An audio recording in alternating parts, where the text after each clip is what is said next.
আসসালামু আলাইকুম। প্রিয় বন্ধুরা, একজন শিক্ষকের তীক্ষ্ণ বুদ্ধি কতটুকু হতে পারে তার একটা প্রমাণ আপনার এই গল্পে শুনে যান। গল্পটা একজন অবশ্যই শুনবেন। ৮১ বয়সের বৃদ্ধ মহিলা মধ্যরাতে তার ৮৫ বয়সের বৃদ্ধ স্বামীকে ডেকে তুললেন এবং বললেন, এই শুনছো? তখন বৃদ্ধ থাড়মুড় করে ঠেলে উঠে বসলেন। বলছে, কি হয়েছে? কাঁচা ঘুম ভাঙালে? বলতেছে যে, দেখো তো আমাদের গ্যারেজে লাইট জ্বলছে কেন? তুমি মনে হয় ভুল করে লাইটটি অন করে রেখে চলে আসছো। যাও তো বন্ধ করে দিয়ে আসো। তখন এই কথা শুনে বৃদ্ধ উঠে গ্যারেজের সামনে গেলেন এবং গিয়ে দেখলেন ৪-৫ জন লোক তালা ভাঙছে গ্যারেজের। তখন তিনি বুঝে গেলেন যে চোর আসছে। তখন ভাবলেন, আমি তো একজন বয়স্ক মানুষ, বৃদ্ধ মানুষ, আমি তো এই ৪-৫ জন চোরের সাথে পারবো না। তখন সে তাদের নিকটস্থ লোকাল থানায় ফোন দিলেন। ওপাশ থেকে দারোগা বাবু ফোন তুললেন। তখন বৃদ্ধ বললেন, দারোগা বাবু, আমার গ্যারেজে অনেকগুলা চোর আসছে, আপনি এক্ষুনি আপনার পুলিশ টিম পাঠিয়ে দিন।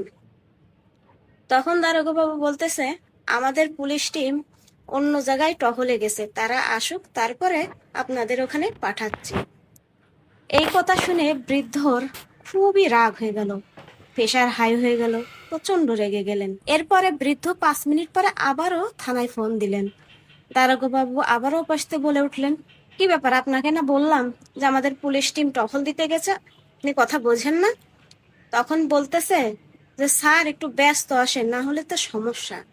তখন বলতেছে, কেন, চোর সবকিছু চুরি করে নিয়ে গেছে? বলছে, না স্যার, এজন্য তো আপনার কাছে ফোন দিয়েছি, আপনাদের আর আশা লাগবে না। বলতেছে, কেন? বলতেছে, আমি ৪-৫ জন চোরকে গুলি করে মেরে ফেলেছি। তখন এই কথা শুনে থানায় হুলস্থুল কাণ্ড বেঁধে গেল। দারোগা বাবু তাড়াতাড়ি পুলিশ টিম নিয়ে ২ জন নার্স, ডাক্তার, অ্যাম্বুলেন্স সব নিয়ে চলে আসলো। এসে বৃদ্ধকে দেখলো। তখন বৃদ্ধ বলতেছে, দারোগা বাবু দেখেন, ওই গ্যারেজের মধ্যে ৪-৫টা লাশ পড়ে আছে।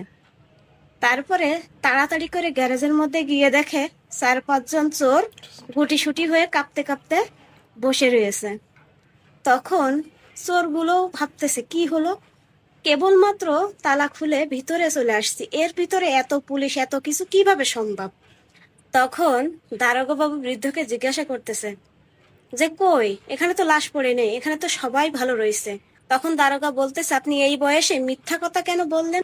তখন বৃদ্ধ বলতেছে, স্যার, আমি যখন ফোন করেছিলাম আপনি বললেন আমাদের পুলিশ টিম নেই, টহলে গেছে, তাহলে আপনি এতগুলো পুলিশ নিয়ে কেমনে আসলেন? তখন দারোগা বাবু কোনো কিছুই বললো না।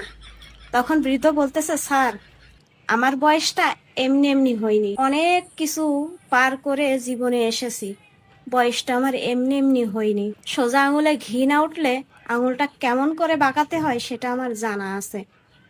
তো আসলে বাস্তব কথা, সোজা আঙুলে ঘি না উঠলে আঙুল আসলেই বাঁকা করতে হয়। তো গল্পটা সত্যি অনেক মজার ছিল, তাই না?